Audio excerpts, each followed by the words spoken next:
Hello बच्चों, तो यहाँ क्वेश्चन दे रखा है, इसमें बोल रखा है कि न्यूक्लियस है आपका यूरेनियम का बच्चों, आपका डीके हो रहा है एट रेस्ट, मतलब कि स्टार्टिंग में वो रेस्ट पर था और वो डीके हो रहा है कौन कौन से न्यूक्लियाई में, तो थोरियम और हीलियम का न्यूक्लियाई में बच्चों डीके हो रहा है ना। तो आपसे जस्ट ये पूछा जा रहा है कि बताओ थोरियम और हीलियम के न्यूक्लियस में से किसका काइनेटिक एनर्जी और किसका मोमेंटम ज़्यादा या कम होगा। जस्ट ये रिलेशन अब बच्चों आपसे अकॉर्डिंग टू द क्वेश्चन पूछा जा रहा है ना।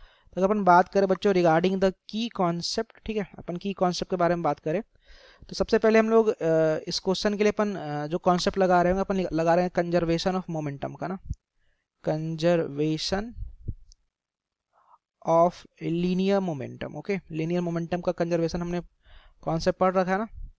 तो अपन एक ये कॉन्सेप्ट लगा रहे होंगे और साथ ही साथ हम लोग एक रिलेशन यूज कर रहे होंगे, relation between kinetic energy and momentum ना, relation between kinetic energy and momentum, kinetic energy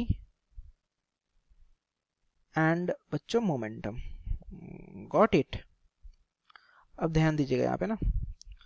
तो बच्चों अगर अपन बात करें सबसे पहले मैं ये रिलेशन पहले आपको बता दे रहा हूँ ना, जो काइनेटिक एनर्जी और मोमेंटम के बीच का रिलेशन होता है। तो बच्चों ये रिलेशन पढ़ रखा है कि जो काइनेटिक एनर्जी होता है जिसको अपन के ई से मैं यहाँ पे नोट कर रहा हूँ, तो के ई जो होता है बच्चों आपका ये P S square by 2m के बराबर होता है। ठीक है, जहाँ पे अपन बात करते हैं पी यहाँ पे किसको डिनोट करता है, तो पी डिनोट करता है आपका मोमेंटम को, और एम जो है आपका वो एम रिप्रेजेंट कर रहा था बच्चों मास को।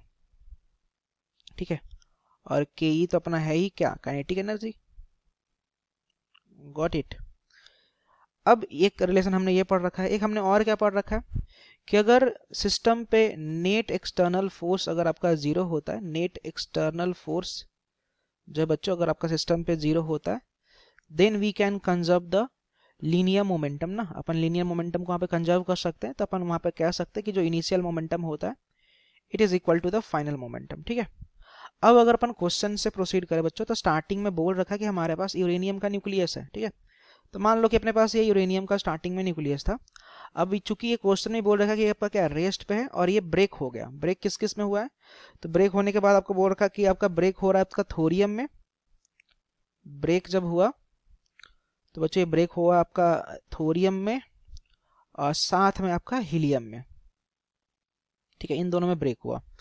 अब हमें नहीं पता कि इनका मोमेंटम क्या है, बट हम लोग यहाँ पे देख पा रहे हैं कोई एक्सटर्नल फोर्स तो नहीं लग रहा। जब भी ब्रेक होगा तो due to the internal force, और इंटरनल फोर्स को अपन काउंट कर नहीं रहे थे। तो यहाँ पे अगर अपन सिंपल मोमेंटम कंजर्व करेंगे, ठीक है, तो अगर मैं यहाँ पे बात करूँ तो अगर सिंपली अगर कॉन्सेप्ट लगाएंगे about the conservation of momentum का, ठीक है, कंजर्वेशन ऑफ लीनियर मोमेंटम का इनफैक्ट, तो आप क्या कहोगे कंजर्वेशन ऑफ लीनियर मोमेंटम के अकॉर्डिंग अगर अपन बात करें बच्चों, तो मैं बोलूँगा initial momentum will be equal to the final momentum. Initially तो बॉडी रेस्ट पे है तो इसका वैल्यू जीरो हो जाएगा क्योंकि मोमेंटम मास इनटू वेलोसिटी होता है।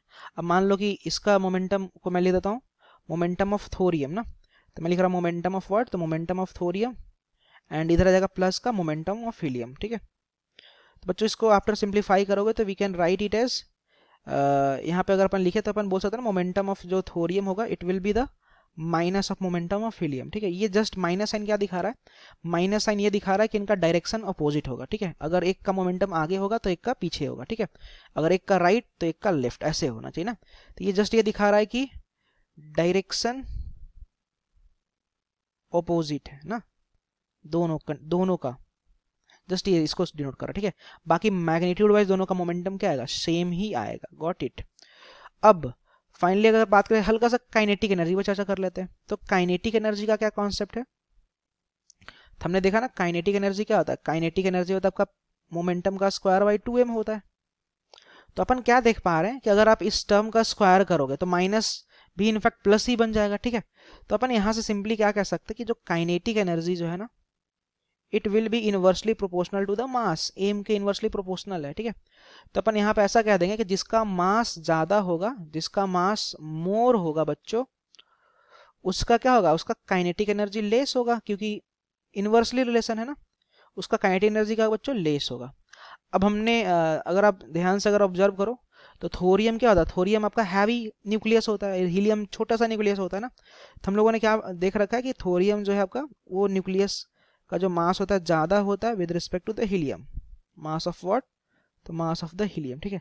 तो यदि थोरियम का मास हीलियम से ज़्यादा है तो मैं क्या बोलूँगा, जिसका मास ज़्यादा उसका काइनेटिक एनर्जी लेस, तो मैं बोलूँगा काइनेटिक एनर्जी जो होगा किसका, काइनेटिक एनर्जी जो होगा आपका हीलियम का, ये आपका ज़्यादा होगा with respect to the kinetic energy of बच्चों थोरियम, ठीक है।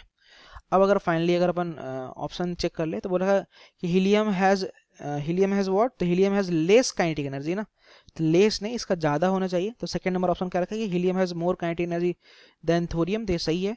थर्ड बोल रखा है helium nucleus has less momentum, तो लेस तो नहीं होगा क्योंकि दोनों का बराबर होगा। और ये बोल रखा मोर मोमेंटम, तो मोर भी नहीं होगा, दोनों का जस्ट बराबर था मोमेंटम। Got it.